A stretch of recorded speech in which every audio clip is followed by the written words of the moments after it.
morning, church. I'm Sarah Grant, and I work with Next Gen, the young adults ministry at our church, North Coast Calvary Chapel. And I'm excited to share with you today out of Esther 7. Esther was a bold, courageous, brave hero of her people. She had favor with the king, she had favor with God, and she had favor with pretty much everybody that she came in contact with. And we see this all through the entire book. Being the queen to Xerxes was probably very terrifying. He was very impulsive and unpredictable in his responses.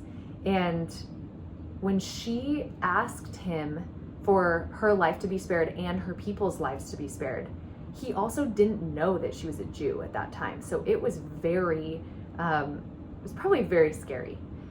Yet she did it. She asked and she knew it was the right thing to do, which was amazing. So Haman, on the other hand, was very jealous and envious and didn't want anybody else to be elevated above himself. He wanted power and he wanted control, and he wanted to be seen and highly regarded.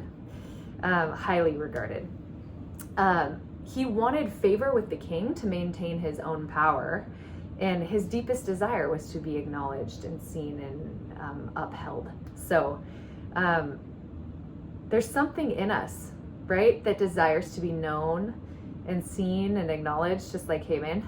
And I think we all do. And Haman was just broken and didn't know Jesus.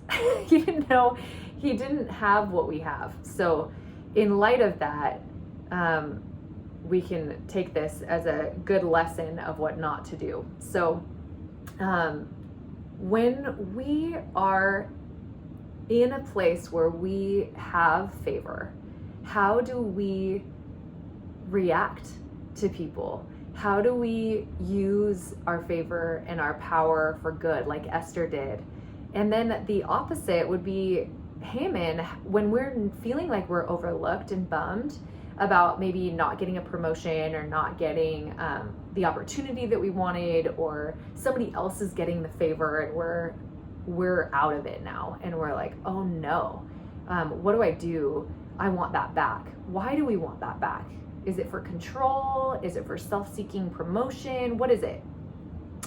And so there's a part of us that can relate to Haman, maybe not all of it. He did build a 75-foot gallows so that he could see Mordecai's body be hanged while he was eating his dinner.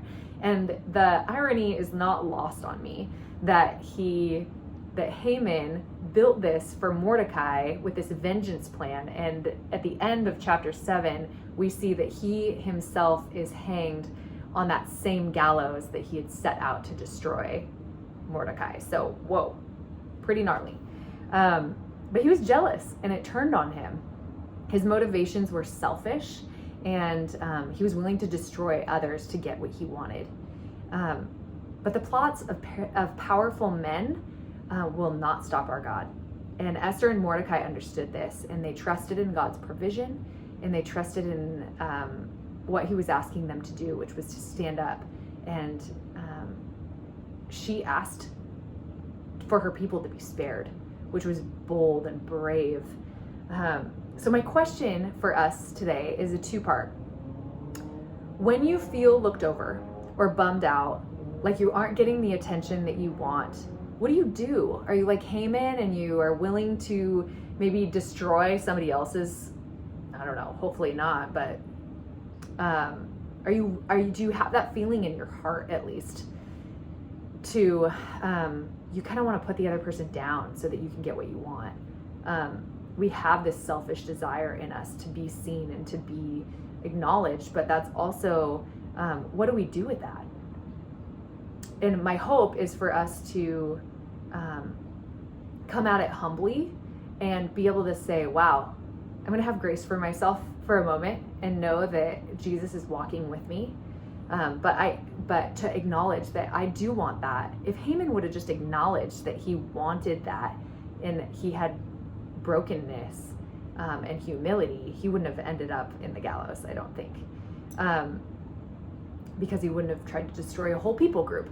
So yeah, we don't want to be like Haman, but we do want to be like Jesus and be, when he was not in favor with the authorities and the people, he was willing to sacrifice for them, even in that moment.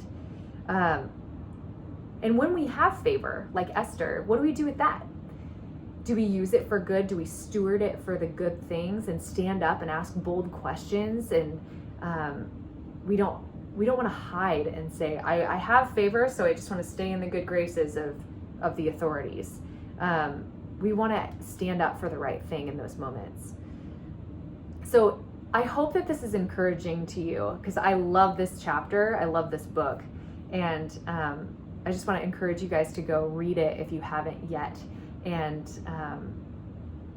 just really see that hero and that villain, and they're both kind of inside of us. So we have a decision to make.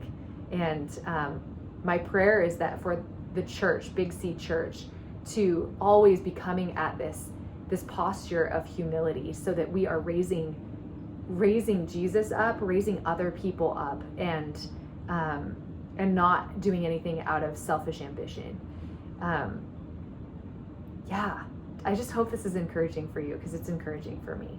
So bless you. Have a wonderful day, and we'll see you tomorrow for another Daily Hope. Bye, church.